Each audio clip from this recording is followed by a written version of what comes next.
Arnold Tall, KTN News, Nairobi. And President William Ruto's hard-hitting statement targeting the judiciary is sending signals that the one-year love between executive and judiciary could be over. The statement accusing some judicial officers of working with rivals to sabotage the government's programs is the first time the president has come out to strongly castigate judiciary since coming to power slightly over a year ago. Previously, the president was full of praise for judiciary and even went as far as increasing its budgetary allocation immediately after taking power. Is it the end of the honeymoon between the two organs of government?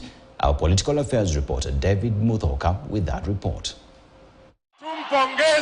On 13th September 2022, in his inauguration speech, President William Ruto had plenty of goodies for the judiciary. First, the president promised that he will increase the judiciary budget by an additional 3 billion shillings for the next 5 years in a bid to make courts financially independent. Prior to the announcement, the judiciary had suffered budget cuts that had threatened to cripple its operations. Secondly, President Ruto promised to appoint some 6 judges to the Court of Appeal and the Lands and Environment Court after being left out by his predecessor, Uhuru Kenyatta. This afternoon, I will appoint the 6 judges already nominated for appointment to the Court of Appeal, which was done 3 years ago by the Judicial Service Commission.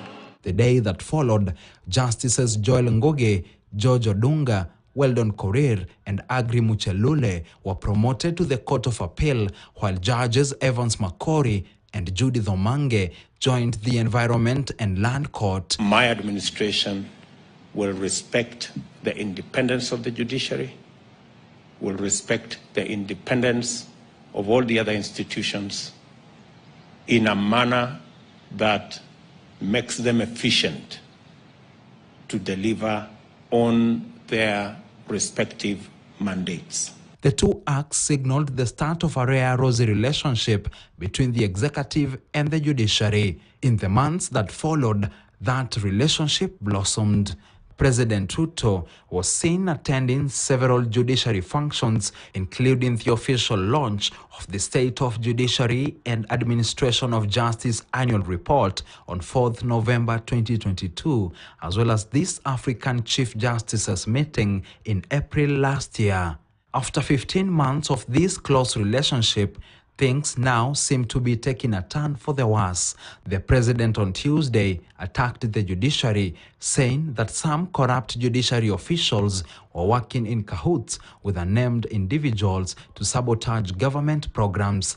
Among pet projects that the president cited include the housing program that was recently termed discriminatory and the universal health coverage program that has been taken to court. Ati watu wachache wawili watatu wameenda kotini, wakahongana kotini, mpango hiyo ikasimamishwa, barabara ikasimamishwa, universal health coverage inasimamishwa, mambo ya housing inasimamishwa.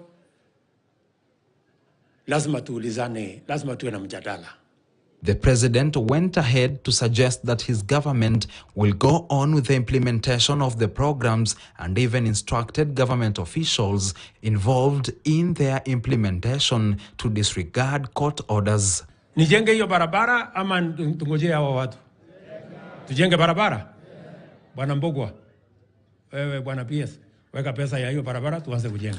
Wewe uendelee na kazi ya kujenga hiyo barabara ya Hithe, uendelee na kazi ya KIPES na ile ingine yote ambayo umepangia watu, including universal health coverage. The president's remarks gained support from some elected leaders who claimed that the president should follow in the footsteps of former President Uhuru Kenyatta, who in some instances turned a deaf ear to the courts. Wakati koti ambaye anataka kutumia ilitoa sheria ati yeye aachishe ma-CAS kazi sababu hiyo kiti sio constitutional, yeye hakufuata sheria ya koti hiyo. Wale waliendelea kukaa kazini na yeye hakupelekwa mahali. Mheshimiwa Rais Hatukwambie uvuje sheria, lakini jua pia wewe hautapelekwa mahali.